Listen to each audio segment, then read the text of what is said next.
Tangina mga boss, naloko na. Mismong yung Pangulo na si Bongbong Marcos, dinipensahan pa yung pag-zero sa budget o subsidy sa PhilHealth. O pakinggan natin mismo yung sinabi niya.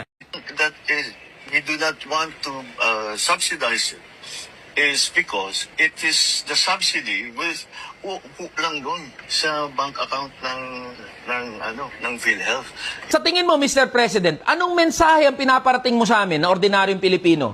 Naming mga manggagawa at PhilHealth members na mas mahalaga yung akap, yung ayuda ng mga politiko kaysa kalusugan ng mamamayang Pilipino? Ganun ba, Mr. President? Gago ka pala talagang presidente ka eh. Mga boss, huwag tayong pumayag dito sa sinabi ni Bongbong Marcos tsaka ng mga senador at congressman. Labanan natin to, kalampagin natin silang lahat. Buhay at kalusugan nating mamamayang Pilipino ang nakataya dito. 30 tonelada ng ating gold reserve ang ibinenta ng pamahalaan sa ilalim ng Marcos Jr. Administration.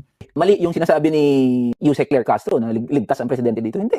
Kung pumirma ng GAA. Sabi mo, before you sign the GAA, ni-review nyo yan. Ang aming conviction is si PBBM, may kinalaman siya dito sa flood control scandal. Tingin niyo makakatapos si PBBM? Ang hirap kasi sabihin na baka hindi niya matapos eh. Pero with the magnitude ng corruption scandal, flood control scandal, galit na yung mga tao. Anytime soon, kapag walang napanagot dito, hindi natin makokontrol kasi yung mga manggagawa at ordinaryong Pilipino.